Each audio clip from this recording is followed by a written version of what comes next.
Sahabat yang kekasih, khawatir, bimbang adalah bagian kehidupan yang sering tidak terlepaskan dalam hidup ini.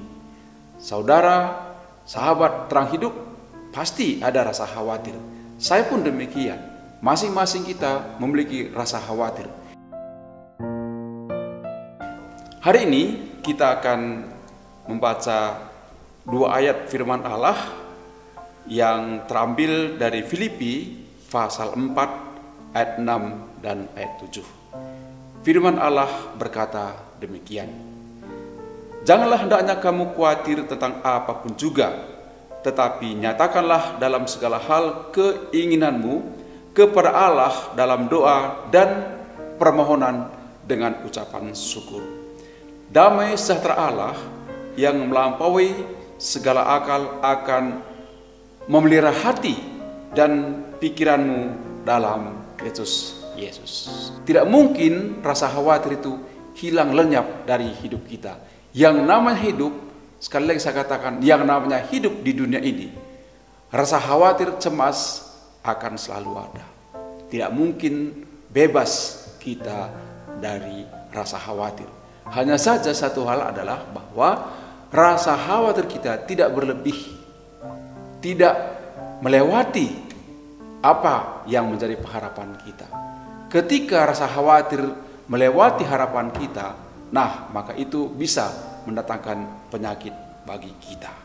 Saudara cemas, saudara bimbang, saudara khawatir tentang hal tertentu, itu adalah wajar. Saya juga memiliki khawatir tertentu dalam hal-hal yang mungkin berbeda dengan saudara.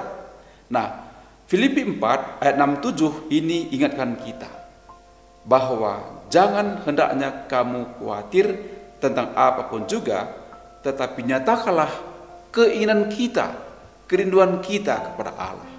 Nah, sering sekali karena khawatir begitu besar sehingga kita lupa bahwa sebetulnya kita memiliki Allah di mana kita bisa berdoa, berkata-kata, berbicara kepada Dia. Kita adalah anak Allah. Jadi kita, sesuai dengan firman Allah tadi, kita bisa menyatakan atau menyampaikan keinginan kita kepada Allah. Kita bisa menyampaikan permohonan kita kepada Allah. Itu luar biasa. Itu sebetulnya yang sering hilang dari hidup kita. Rasa khawatir begitu merasuk pikiran kita dan hati kita ini, sehingga kita tidak lagi terpikir untuk berdoa kepada Allah. Nah, hari ini kita diingatkan oleh Rasul Paulus dalam surat Filipi ini pasal 4 ayat 6-7 tadi, supaya kita datang kepada Allah, mohon kepada Allah, meminta kepada Allah, dan berbicara kepada Allah melalui doa-doa kita. Beberapa waktu yang lalu, mungkin sekitar 10 hari yang lalu, saya ditelepon oleh seorang sahabat. Dia mengatakan rasa cemas, rasa khawatir, dan itu membuat dia sangat terganggu. Dia katakan dia tidak bisa tidur. Dia sudah hampir sebulan lebih tidak bisa tidur sama sekali. Lalu kami bincang-bincang lebih jauh dan saya tanya kepada dia sebenarnya apa yang membuat dia khawatir.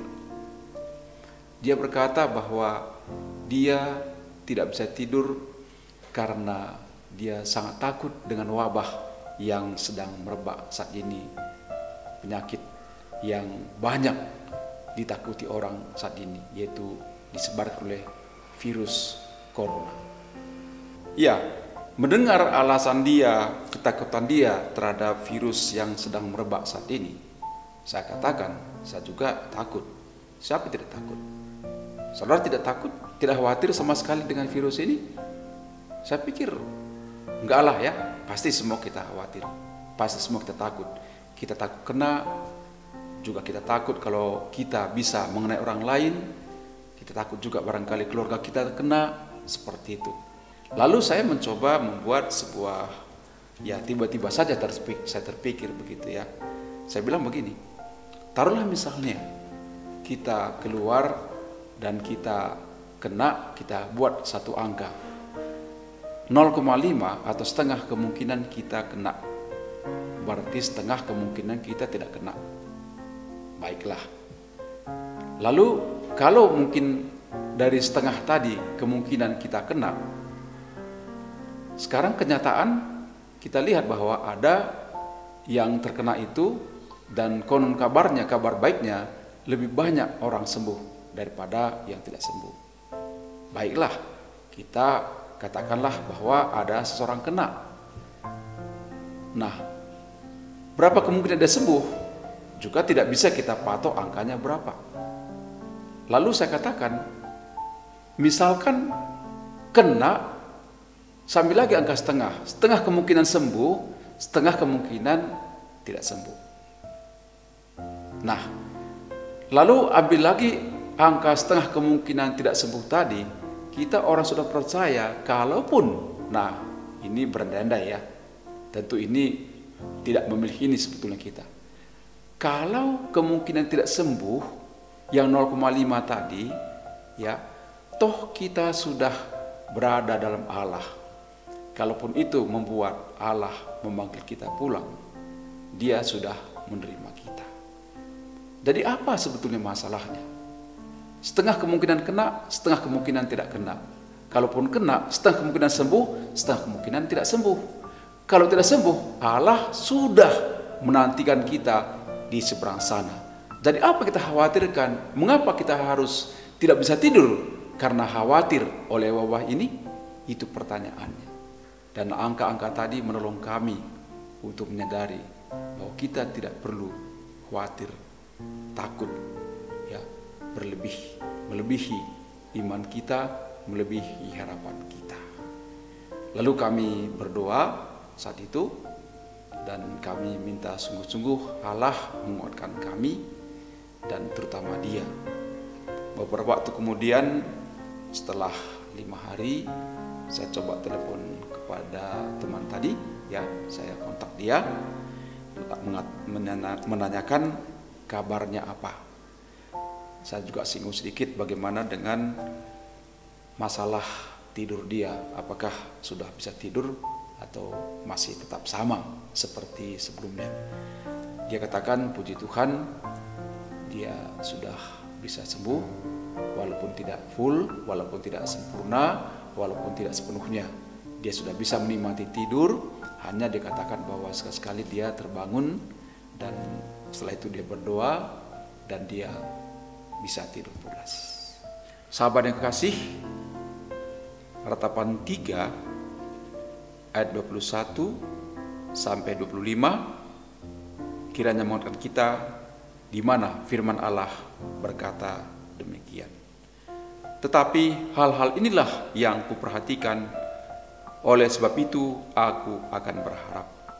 Tak berkesudahan kasih setia Tuhan, tak habis-habisnya rahmat-Nya, selalu baru tiap pagi, besar kesetiaan.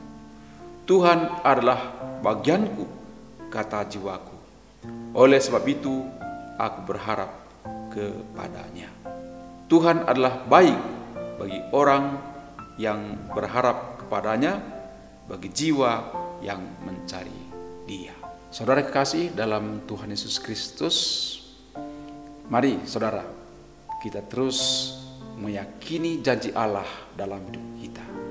Kita terus meyakini penyertaan Allah bagi kita, bahwa Allah tidak pernah berhenti mengasihi kita, bahwa kasih Allah itu selalu baru setiap hari, setiap pagi untuk kita nikmati.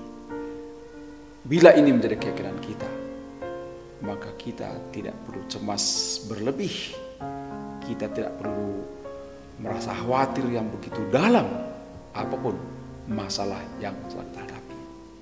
Saya berdoa, dan saudara juga berdoa, kita sama-sama berdoa setiap hari, menyampaikan keluh kesah kita, menyampaikan keinginan kita kepada Allah, dengan satu keyakinan penuh bahwa Allah menyertai saudara dan saya. Terima kasih. Salam.